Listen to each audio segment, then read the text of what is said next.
Good evening friends. कैसे हैं आप लोग? उम्मीद करता हूँ बढ़िया होंगे। आज हम लोग पढ़ेंगे भारत की भौगोलिक स्थिति के बारे में जानेंगे, साथ में और भी बिंदुओं के बारे में जानेंगे, जैसे सीमाओं के बारे में जानेंगे, अक्षांश और देशांतर रेखाओं के बारे में जानेंगे, कर्क रेखा के बारे में जानेंगे, कर्क रेखा पर स्थित राजधानियाँ, देश, उनके बारे में जानेंगे। तो सबसे पहले हम शुरुआत करते हैं सीमाओं के बारे में। भारत की सबसे ज़्यादा सीमा साझा करने वाला देश, देखिए इधर, सबसे ज़्यादा जो सीमा साझा करने वाला देश, पहला बांग्लादेश है, दूसरा चीन है, तीसरा पाकिस्तान है, चौथा नेपाल है, पांचवा म्यांमार है, छठा भूटान है, सातवां अफगानिस्तान है। अब इनके आंकड़ों पर बात कर लेते हैं, इनके आंकड़े देख लेते हैं। आइए हमारे साथ, जाना नहीं है, आइए हमारे साथ। देखिए सबसे ज़्यादा जो सीमा साझा करता है बांग्लादेश के साथ में, कितनी? 40-96 किलोमीटर। बांग्लादेश के साथ में भारत सबसे लंबी सीमा साझा करता है, कितनी? 40-96। ठीक। दूसरे नंबर पे चीन के साथ आ जाते हैं, 34-88 किलोमीटर।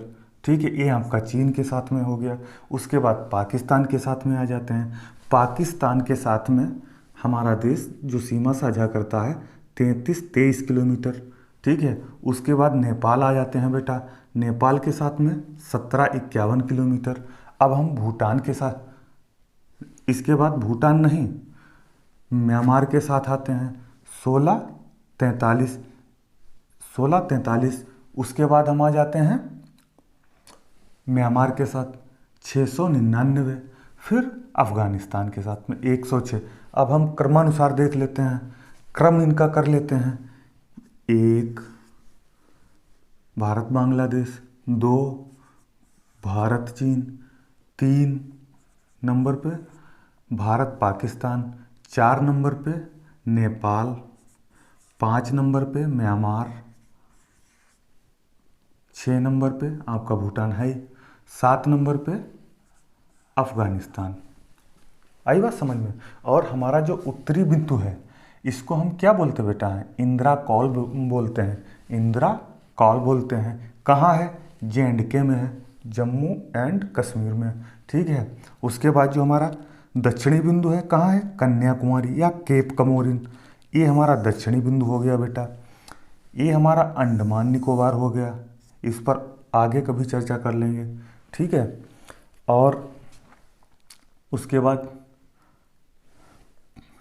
पश्चिमी बिंदु की बात कर लेते हैं, गौर माता। गौर माता कहाँ? गुजरात, ये पश्चिमी बिंदु हो गया। पूर्वी बिंदु हमारा ए है, इसको हमने नाम दिया है यहाँ पे बिपिन रावत।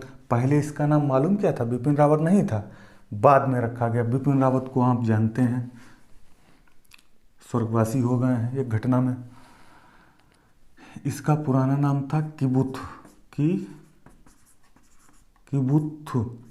ये पुराना नाम था, ये नाम चेंज कर क्या हो गया है? बिपिन रावत हो गया है। ठीक। हमारा जो अक्षांशीय विस्तार है, ठीक है, 8.4 से 37.6। देशांतरी विस्तार 68.7 से बेटा 97.25 है। ठीक है। इसकी लंबाई 29-33 किलोमीटर है, इसकी 32-14 किलोमीटर है। आई बात समझ में? तट रेखा या जलीय रेखा की लंबाई, तट रेखा या जलीय रेखा की लंबाई आप समझ रहे हैं, ये वाली कितनी है? 7516.6 किलोमीटर। गुड। अब आगे देखिए, भारत का क्षेत्रफल देख लेते हैं। ये बिंदु हमने कुछ लिखे हैं, आप देख लीजिए अच्छे से इनको। सबसे पहले हम बात करते हैं क्षेत्रफल की। भारत का क्षेत्रफल कितना है? 32,87,263 वर्ग किलोमीटर। फिर से देखते हैं, 32,87,263 वर्ग किलोमीटर, जो कि पूरे विश्व के क्षेत्रफल का 2.4% है। आई बात समझ में? अवस्थित देख लेते हैं, उत्तरी पूर्वी गोलार्ध अवस्थित है। स्थलीय सीमा 1516.7 किलोमीटर। फिर उसके बाद आ जाती है तटीय सीमा 7516.6 किलोमीटर। फिर उसके बाद विदेशी सीमाओं से संबद्ध भारतीय राज्य कितने हैं बेटा? 17 हैं। 6 नंबर, भारत के स्थल अवरुद्ध राज्य कितने हैं? 5 हैं। भारतीय सीमा से संबद्ध देश 9 हैं। भारत की स्थलीय सीमा से संबद्ध देश 7 हैं। 7 भारत की जलीय सीमा से संबद्ध देश 2 हैं, श्रीलंका, मालदीव। श्रीलंका, मालदीव। आई बात समझ में? इसको मिटा देते हैं।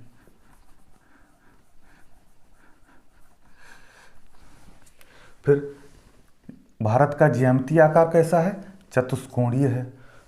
पर्वतीय क्षेत्र का विस्तार 10.7%, पहाड़ी क्षेत्र का विस्तार 18.6%, पठारी क्षेत्र का विस्तार 27.7%। पहले था पहाड़ी क्षेत्र का विस्तार 18.6, फिर पठारी क्षेत्र का विस्तार 27.7। आई बात समझ में? फिर मैदानी क्षेत्र का विस्तार ये आपका 43% हो जाएगा। उसके बाद द्वीपों की संख्या 247, तेल शोधक शालाओं की संख्या 22, राष्ट्रीय राजमार्गों की संख्या 266, बड़े बंदरगाहों की संख्या 13, अंतर्राष्ट्रीय हवाई अड्डा कितने हैं? 25 हैं। कर्क रेखा पर स्थित राज्य 8। मानक समय रेखा कहाँ से गुजरती है? इलाहाबाद के नैनी से। कहाँ से? इलाहाबाद के नैनी से। फिर मानक समय रेखा कितने राज्यों से गुजरती है? 5 राज्यों से। आई बात समझ में? इतना समझ में आया आपके? अब आगे देखिए, इसको हम मिटाए दे रहे हैं, ठीक है?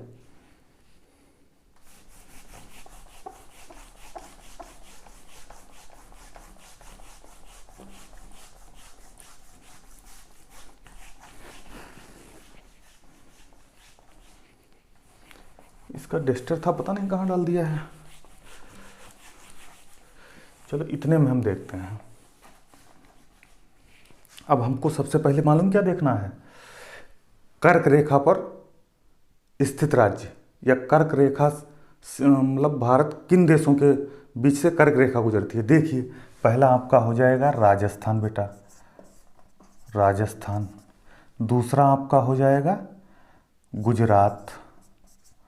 मतलब 8 राज्यों से गुजरती है कर्क रेखा। वो कौन कौन से हैं? गुजरात हो गया आपका, मध्य प्रदेश हो गया आपका, छत्तीसगढ़ हो गया, उसके बाद झारखंड हो गया, झारखंड के बाद पीबी, पश्चिम बंगाल हो गया आपका। फिर आपका मिजोरम हो गया,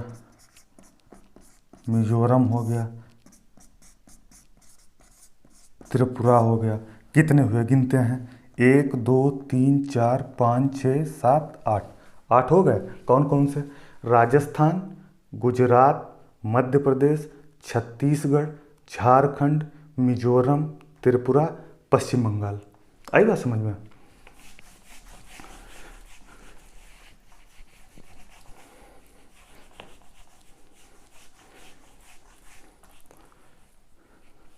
अब हम देख लेते हैं जो मानक समय रेखा है वो कितने राज्यों से होकर गुजरती है। आई बात समझ में?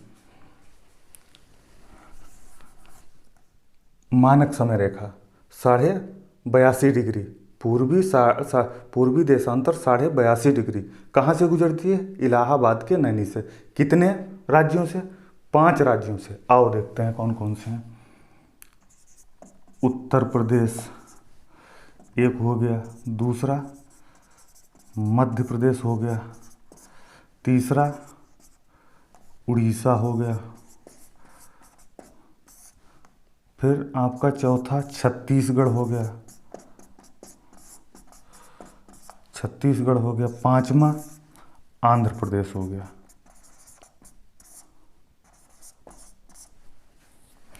1 2 3 4 5, 5 हो गए। मानक समय रेखा भारत के 5 राज्यों से होकर गुजरती है: उत्तर प्रदेश, मध्य प्रदेश, उड़ीसा, छत्तीसगढ़, आंध्र प्रदेश। और साथ में एक बात जान लीजिएगा, जो झारखंड की राजधानी रांची है वो कर्क रेखा पर स्थित है।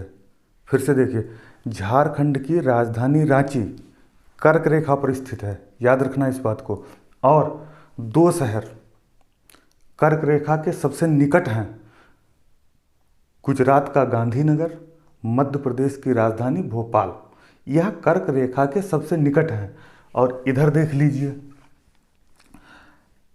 जो सबसे ज़्यादा तटरेखा वाला, सबसे लंबी तटरेखा वाला भारतीय राज्य कौन सा है? बेटा आपका हो जाएगा गुजरात। गुजरात। बाकी तटों के बारे में हमने अच्छे से आपको बताया है।